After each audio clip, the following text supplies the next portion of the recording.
Hello everyone. सो आज हम start करने वाले हैं लॉ ऑफ डिमांड, जो कि एक बहुत इंटरेस्टिंग टॉपिक है। सो चलिए शुरू करते हैं। सो लॉ ऑफ डिमांड क्या कहता है? लॉ ऑफ डिमांड हमें एक रिलेशनशिप बताता है दो वेरिएबल्स के बीच में। अब वो दो वेरिएबल्स कौन से हैं? एक है प्राइस और एक है आपका क्वांटिटी डिमांडेड। इन दोनों के बीच का हमें रिलेशनशिप बताता है। मतलब किसी भी कमोडिटी की कुछ प्राइस होगी, उस प्राइस की वजह से डिमांड में क्या चेंज होने वाला है, वो सारी चीज़ें हम देखेंगे लॉ ऑफ डिमांड के अंदर में। अब लॉ ऑफ डिमांड यहाँ पे जो दोनों वेरिएबल्स है इनके बीच में एक इन्वर्स रिलेशनशिप होता है। यानी कि इन्वर्स का मतलब दोनों अपोजिट डायरेक्शन में जाते हैं। मतलब एक अगर ईस्ट की तरफ जाएगा तो दूसरा वेस्ट की तरफ। इस तरीके से हम इसको समझेंगे। सो आगे चलते हैं। अब लॉ ऑफ डिमांड जैसे सिंपल से डायग्राम से समझते हैं।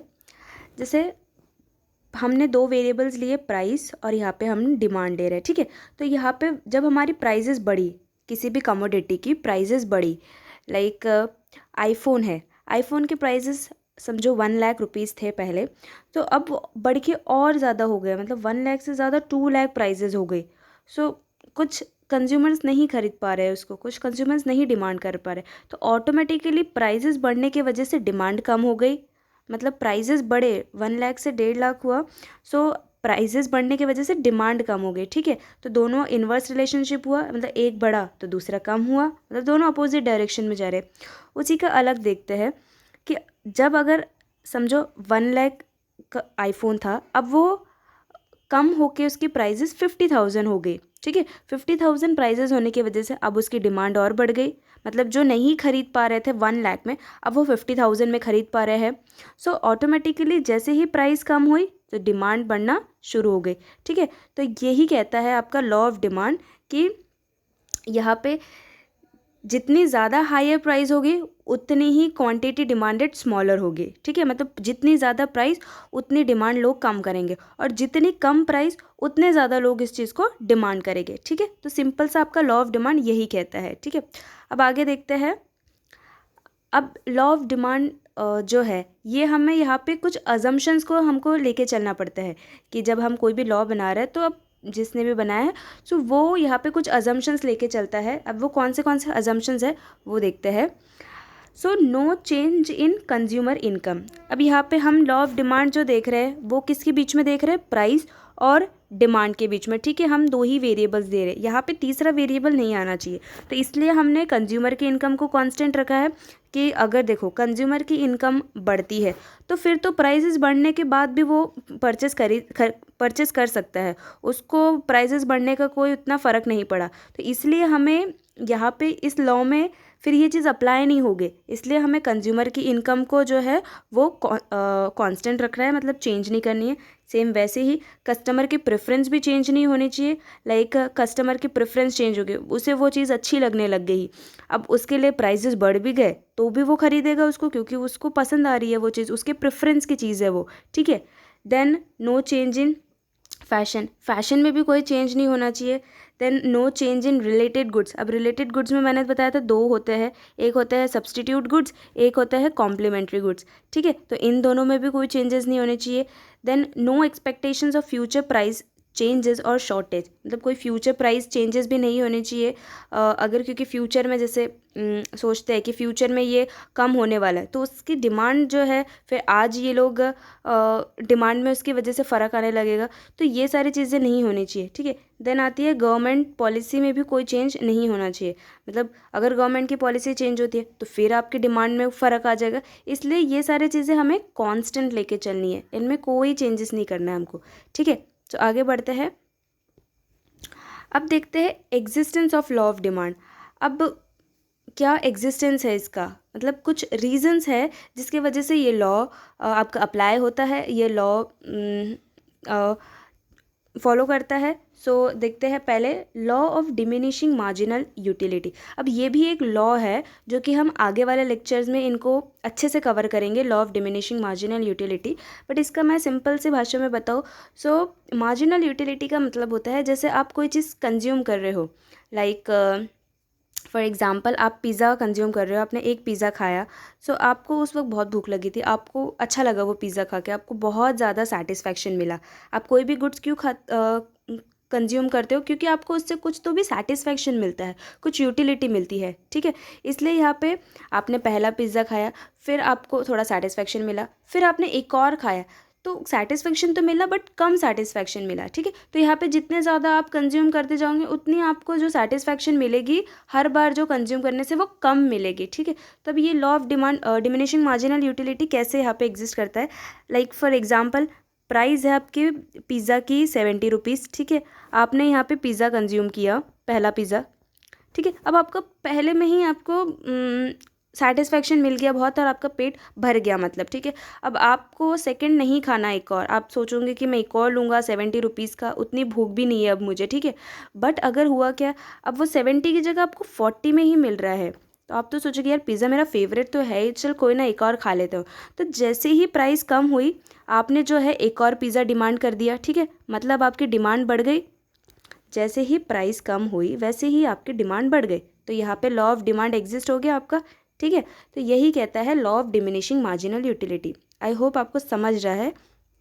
देन आगे सेकेंड देखते हैं इनकम इफेक्ट। अब इनकम इफेक्ट क्या कहता है यहाँ पे कि इसको भी एक एग्जांपल के थ्रू लेके चलते हैं। लाइक एक कंज्यूमर है, एक पर्सन है जिसके पास इनकम है, समझो 40 रुपीज़ उसके पास इनकम, मतलब उसके पास 40 रुपीज़ है, ठीक है। अब उसको ख़रीदना है लाइक पेन, ठीक है, ये पेन उसको लेने हैं। तो एक पेन का प्राइस समझो 10 रुपीज़ है, 10 रुपीज़ है, तो वो कितने पेन खरीद पा रहा है? 40 में 4 पेन खरीद पा रहा है, ठीक है। अब जैसे ही प्राइजेस कम हुई, समझो यहाँ पे प्राइस कम होके 5 रुपीज़ हो गई, ठीक है। अब 5 रुपीज़ हो गए, अब वो कितने पेन खरीद पा रहा है? उसी 40 रुपीज़ में 8 पेन खरीद पा रहा है। मतलब इस 40 रुपीज़ की परचेसिंग पावर बढ़ गई, ठीक है। जहाँ वो 10 रुपीज़ में 4 ही डिमांड कर पा रहा था पहले, अब वो 8 पेन डिमांड कर पा रहा है। मतलब जैसे ही यहाँ पे प्राइस कम हुई, ठीक है, सेम वही सिस्टम रूल फॉलो हुआ कि जैसे ही प्राइस कम हुए उसने डिमांड करना ज़्यादा कर दिया। अब वो 4 की जगह 8 पेन मांग रहा है, ठीक है। तो प्राइस कम तो डिमांड ज़्यादा, तो यही कहता है इनकम इफेक्ट, ठीक है। देन थर्ड आता है आपका सब्सटीट्यूशन इफेक्ट। अब सब्सटीट्यूशन इफेक्ट में जैसे हमारा दो एग्जाम्पल फेमस है, टी एंड कॉफ़ी वाला। ये टी है, ये कॉफ़ी है। आप समझो हमारे टी की प्राइजेज़ है 10 रुपीज़, कॉफ़ी की प्राइजेज़ है 20। एक कंज्यूमर टी ही कंज्यूम करता है हर बार, जैसे समझो, ठीक है।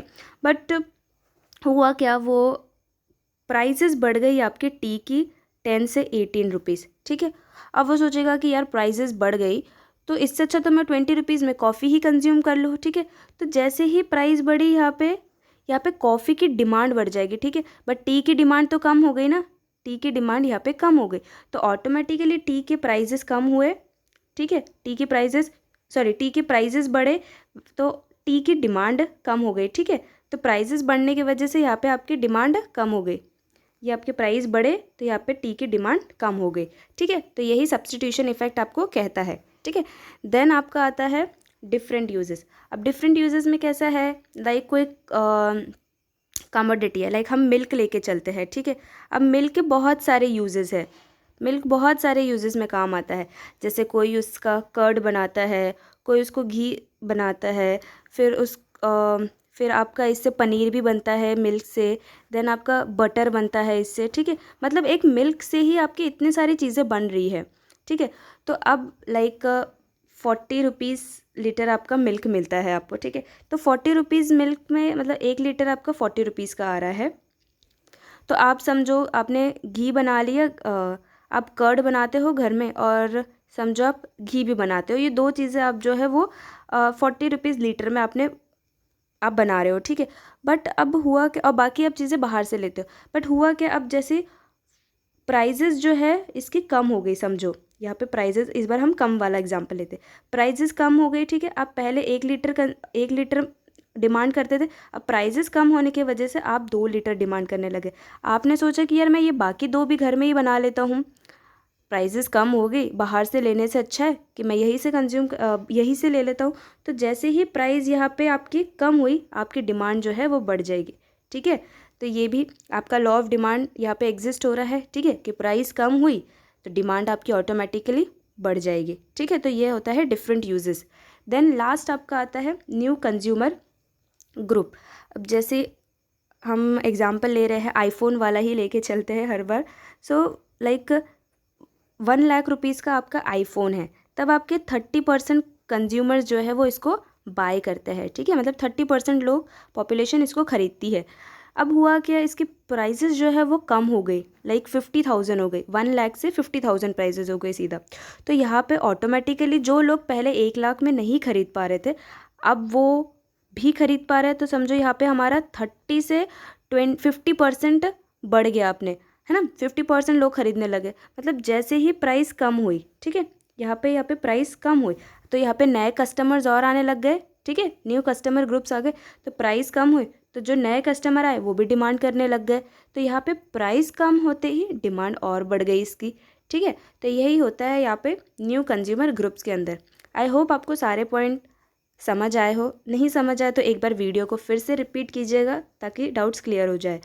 और आज का हमारा ये था पार्ट 1, जिसमें हमने पढ़ा लॉ ऑफ डिमांड, उसके अजम्पशंस, उसके existence of law of demand. अब पार्ट 2 में हम इसको कवर अप करेंगे exceptions to the law of demand, ठीक है। So thank you so much for watching our video.